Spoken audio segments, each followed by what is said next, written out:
There's no place like home. There's no place. Home. Our house is a very, very, very fine house with 2 cats in the yard. Life used to be so hard. Now everything is easy 'cause of you.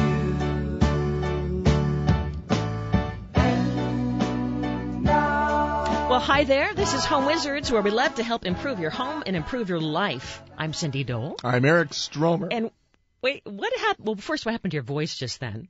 It went away. But now it's back. But bigger than that, if you guys could see Eric right now, his neck is a little stiff. Don't ask me to turn to the right. Why would you do such a thing? So I have to sit on the other side. Maybe. You can't. Well, okay. I'm gonna orient my chair this way. Okay. Well, there's a big long story associated with this. It started with a broom, and tell us what happened. Yeah. It started with a broom. I wanted to buy a broom so I could sweep up the patio area. And then when I was at the big box store, I said, well, it'd be nice to get some plants. And so I bought about $200 worth of plants, which clearly wasn't enough. That's a lot of plants. You think it is, but it isn't. Yeah. What kind of plants? Well, because I get the plants home, I get the broom home, I lay the plants out in the area that I wanted to work on, and then I went to the realization that there simply aren't enough. The area's too big. I've underpurchased. I'm dead. Well, right? Now you got some succulents, right? Because you were inspired. I got some succulents, but then I also got some viney things, and then I bought some pretty flowers, and I wanted to get some color. And then I realized this is all wrong. There needs to be a water feature. So what did I do? I dug big holes in the area, took all the old plants out. Meanwhile, when you buy the plants and they're still in the pot, you got to keep watering them, otherwise they die. Uh-huh. You got to water them twice a day. So they're just sitting there in a tray still. They still have not been planted. But what happened? I did extensive research, and what I found is that I was going to make the ultimate water feature, which I now am about halfway through. And the reason the neck is out is because I've been digging holes for about 7 days. So I feel like I'm on a chain gang. We're going to help you do your own water feature. Now, here's the thing. When you hear Eric talk about it, it sounds kind of scary that you're going to have a stiff neck and you're going to be sore and you're never going to get it done. But we can do this. There's no question. Yeah. And the only reason that the neck went out is because I was talking to you on my phone while I was working out, and I think that's what messed me up. Like exactly. without your earpiece kind of a thing? Yeah, exactly. I had the phone, and I was doing these pullover things on a machine trying to get the conversation to go. Oh. But then the neck went out. But then, and then it's exacerbated by the digging for day upon day upon day. So take us back. You're in the big box store, and you were looking for a broom? A broom. All I wanted to do was sweep. And you know what? If I had just purchased the broom and walked away, I think I would have been fine. But now that I've had so many steps occur, I realize it isn't that scary. It's overwhelming at first, and I got really kind of nervous that I've taken on way more than I can deal with. Because I got all this stuff going on with the kids showing up after school, and then, you and I have so much work we do during the week. It just didn't feel like I had time, and I really didn't. But the good news is I dug. I probably burned about 10 million calories, and I'm really starting to see this thing come together. It's beautiful. Wait till you guys see the pictures. Okay, well, in fact, you can. If you go to our Facebook page, go to Facebook.com/Home Wizards. We have, this amazing boulder and the Ninja I have to tell truck. you. Yes. So here's what happens. Okay, so you do your layout roughly. You figure out where you're going to put the big rock. I wanted to get a big boulder. Mm-hmm. So my wife and I went to a quarry? Well, a boulder store. A boulder for lack store of a in Boulder. Yeah, exactly. And you pick something out that you like, right? And they sell it by the pound. Uh-huh. So this particular stone ends up being about 12 cents a pound. So I said, that seems reasonable. So the guy takes a forklift, takes it over to a big scale, puts it down, and then it's 4,400 pounds of boulder glory. So this thing ends up being about $500-600, right? Wow. But then I needed other stones to go around it and sort of match. So the guy puts all the stuff on a truck, delivers it. My little girl Willow comes back yesterday early from school. She wanted to get there by 1 to see the boulder coming, and of course they were late a couple hours, and so everybody's nuts. It's like we're waiting for the Rolling Stones to start, right? No pun intended. And then so finally the boulder shows up in the big truck you see, and you're like, how the heck is this going to get into the yard? So I actually had to take panels of my fencing out. I had to dig up the posts that hold the fence in place 18 inches down. Wait, and you're doing this all by yourself? All by myself, with just a hat, clogs, and a washcloth. Some good tools. Yeah, I imagine. exactly. Good tools, great shovels, great digging shovels. But I had to dig in, get the fence posts out, move those to the side, trim back some trees, move the jungle gym slightly over by about 4 or 5 feet because the forklift when it gets off the truck is about 70 inches wide. It would not fit. So this guy pulls the boulder off, wheels it into my property, and then is doing like these tight hairpin turns with a 2-ton boulder getting through my backyard. You've seen it. Yeah, you know what I'm talking yeah. about, right? From all the way Right. from the back lot to the front lot, right? And the guy's just so talented. I just wanted to hold him in my arms and start weeping. I couldn't believe how great this guy was operating this machine. He gets it into position, backs up about 10 times, gets it at the exact right angle, lowers it down. I've dug the hole. Once the boulder's about 6 inches above the ground where I added the dirt, I sort of did a shape of the boulder on the bottom, dug out the area so when it sat in that space, it would be perfectly tilted and oriented the right way. Right. Because water's going to come off the top of it and create this beautiful stream look. It sounds amazing. The guy did it. It lowered. It was perfect. It rolled into position, and I swear it was like we had just won the Super Bowl. My entire family are out there staring at this guy on the bulldozer, cheering and almost crying and holding each other. And Well, it you got actually some worked. video of this, too. I do, yeah. And we're going to put that up on Facebook. Yes. But you'll see some of the photos at Facebook /Home Wizards. And I think that this is really going to give people some inspiration and ideas because who doesn't want a water feature in their backyard? Yeah, and you never think how do you get these big stones in your yard? And these guys are so talented at all these stone yards across Los Angeles. So and that's a service? They can get them in anywhere on a property that you need it to come. So it's amazing. So when you buy the boulder, the delivery comes with it. $75. That's worth it. Are you kidding me? How else are you going to get that? I mean, Your intestines will blow out of the front of your body trying to do this yourself. Seriously. Well, I think that you were inspired because we were at the garden show in San Francisco, which is the biggest garden show in the country, and they had so many great ideas for water features, and I think that kind of tickled you a little bit. You know what happened? What happened? I said to myself, I'm going to do this someday. I'm going to make the world's greatest water feature. Then I bought the stinking broom. And then it all went south on me.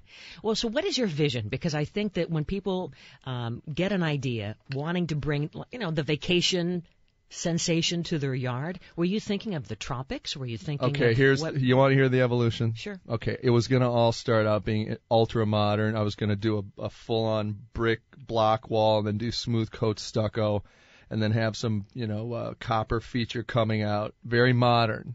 Very sleek. Very sleek. That's what I was going to go for. And then guess what happened? The kids got involved. No, the general. Oh, your wife. That's right. She showed up. She said, "What the heck are you thinking? There's no place for this here." Really? What was the matter? I mean, well, it was she, to her credit, she does design big pop yeah. tours. She knows what she's thinking. She's got a vision. And doing, yeah, she does.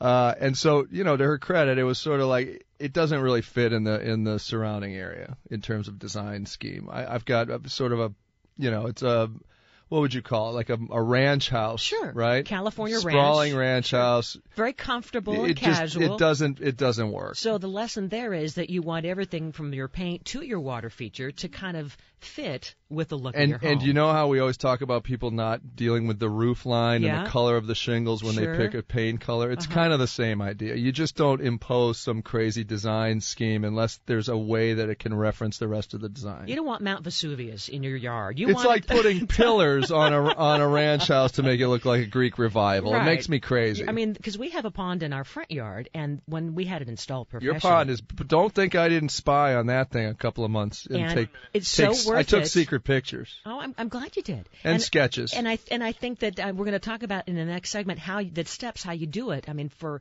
our pond, they used spray paint to kind of circle out something that would not look like it was constructed, but that nature built this. That it was. Wait till it you. Was God. I know where you're going, and wait till you hear how I figured out how my shape. Oh, it's amazing. Okay, all right. Yeah. Well, when we come back, we're going to talk more about how you too can put a pond or a water feature in your yard. You're listening to Home Wizards, as we love to help improve your home and improve your life. Sing it, Melissa. This is Eric Stromer and Cindy Dole. We're back in a moment.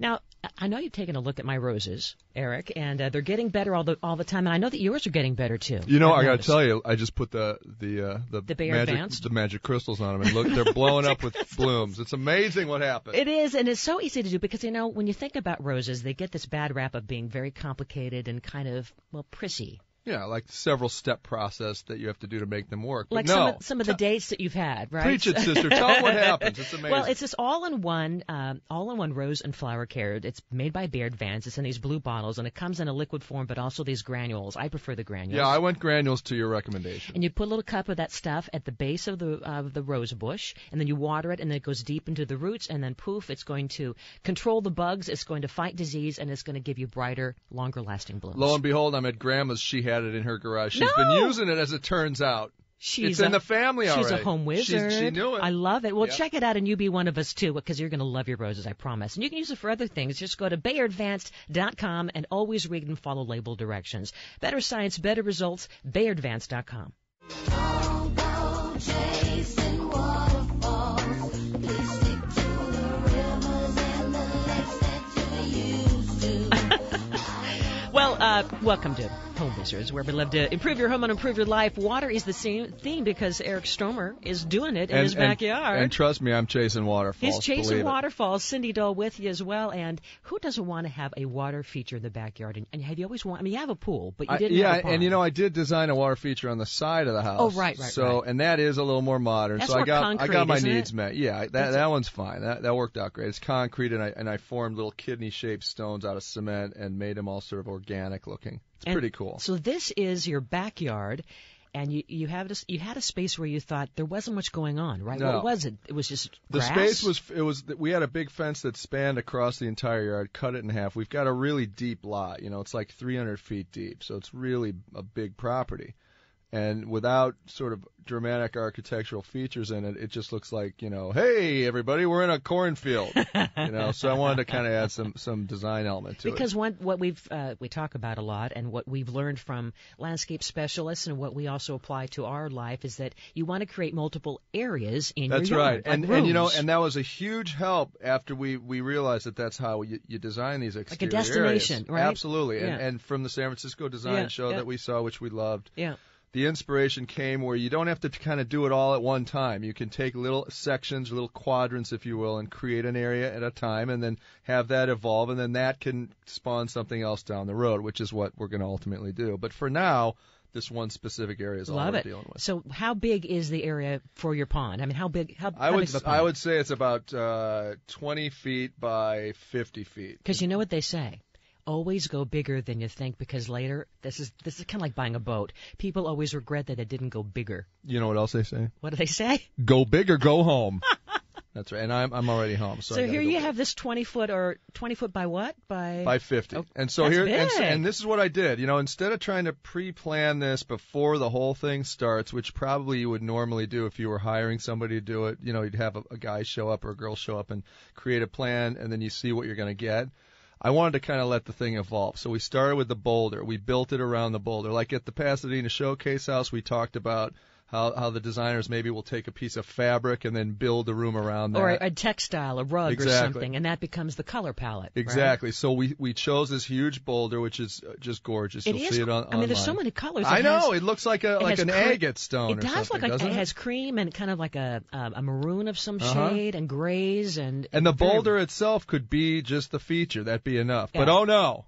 Not no, for me. We're going to have water. Water's coming out of it. So how do you figure out the shape? Because you mentioned, like, when we had our pond done, it was professionally installed. A guy got some spray paint, and all of a sudden, like he was a tagger, he kind of starts creating this kind of a kidney, kind of not shape what he thought the water part would be. But also to your designers' idea and participation in it. Your space kind of dictated a specific kind of it was configuration. very small, right, and it kind of hugs the front of the house by our dining room. And let's not forget that before all this occurred, as I started digging holes up and trenching, I realized I got to get new irrigation in here because it's from 1950. It's all galvanized pipes. It was rotting.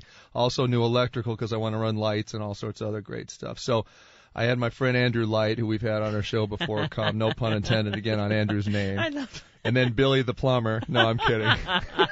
No, and then my friend Chris Tuck, who does irrigation systems for this company called Rydell Design. That's his wife, actually, great company. So those are friends of mine. That, you know, I did them a favor. I'm going to take them all to dinner in a big fun time. And that's a lesson too. In these hard economic times, you can't afford something. You trade it out in services. Like, hey, I'll build your website. You build my pond. There's or no do question. Some, you know. And you know, it'll cost a couple $100 because he has a huge family, and I know he eats a lot. And Andrew hopefully won't come. Maybe I'll get him takeout. Oh, come on. No, I'm kidding. Anyway, so what happened was after all the trenching for the electrical and the new irrigation systems and digging deep, 18-inch trenches to get everything to lay flat, you know, you start to create sort of a random topography, which you didn't plan on doing. So there's mounds and hills everywhere. And then as I started filling things back up, I knew I wanted to build up the pad space where that big boulder would be dropped off yesterday. So I built that up about 10 inches because I need fall. Which is good. Which, you want fall so it'll rush down into a basin at the very end of this So thing. this focal point boulder will be the centerpiece of the fountain. Yes. Of the fountain. Yes, and then you know what's coming out for the water source? No. Oh, I'll tell you. A big 1.5-inch piece of copper piping that looks like, you know what?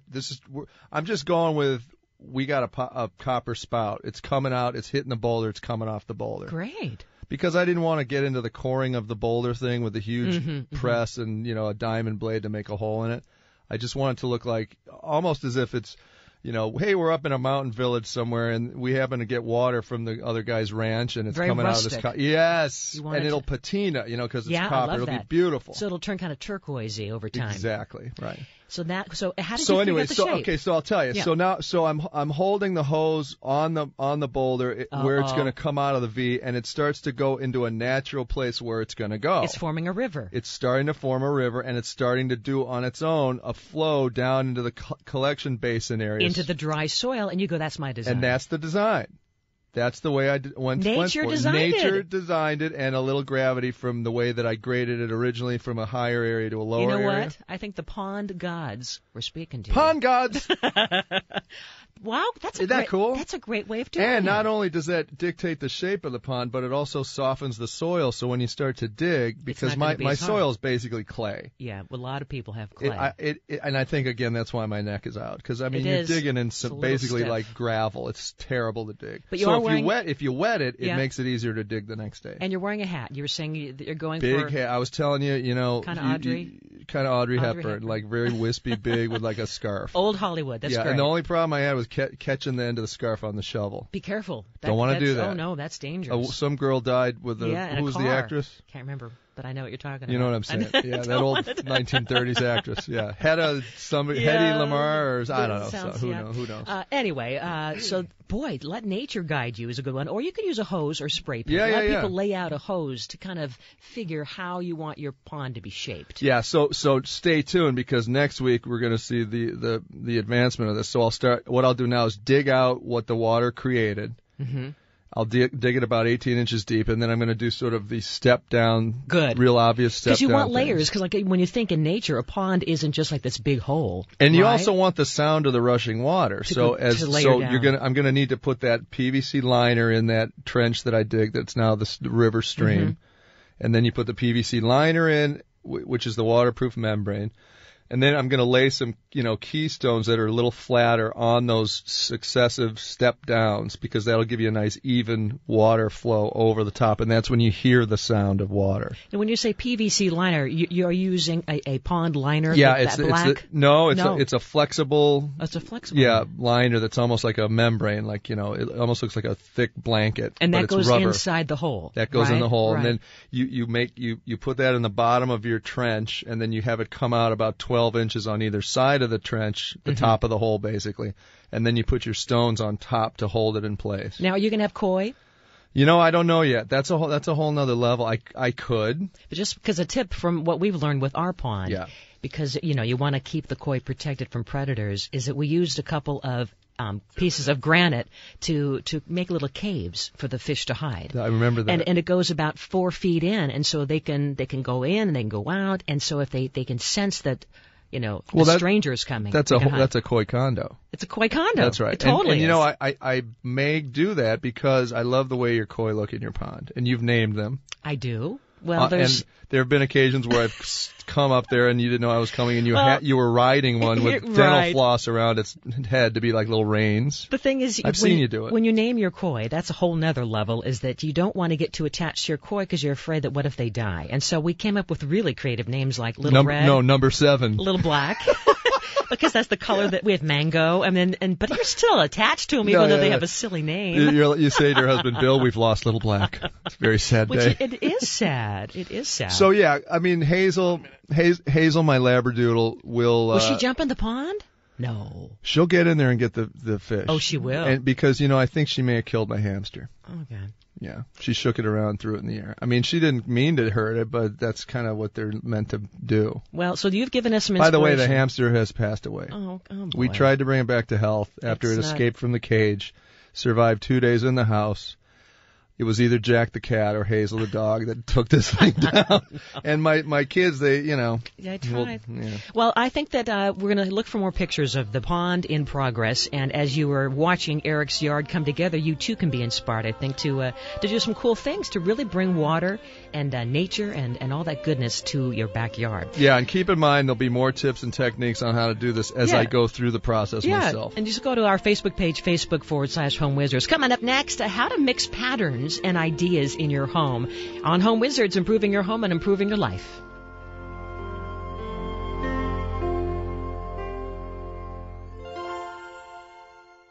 We talk a lot about being sustainable, and that is something that includes your kitchen. So if you have seen the kitchen project that we completed, the Cindy Kitchen Project, if you go to cindykitchenproject.com, you'll see that our surfaces, our countertop, is really cool because not only does it look like stone, but it performs better than stone. It's made by DuPont Corian, and they've come out with all of these new shades and styles that have this really detailed veining, if you will. But what's so great is that it's really easy to clean, and you don't have to worry about bacteria, seeping into the nooks and crannies of stone. And also, they've done a study and found that designers are really clinging more and more to these hard surfaces as a choice, as a commitment to sustainability. And now Corian contains up to 20% recycled content too. So check it out. Go to DuPont's website and see all the different options that are available for you in your kitchen, or go to cindykitchenproject.com.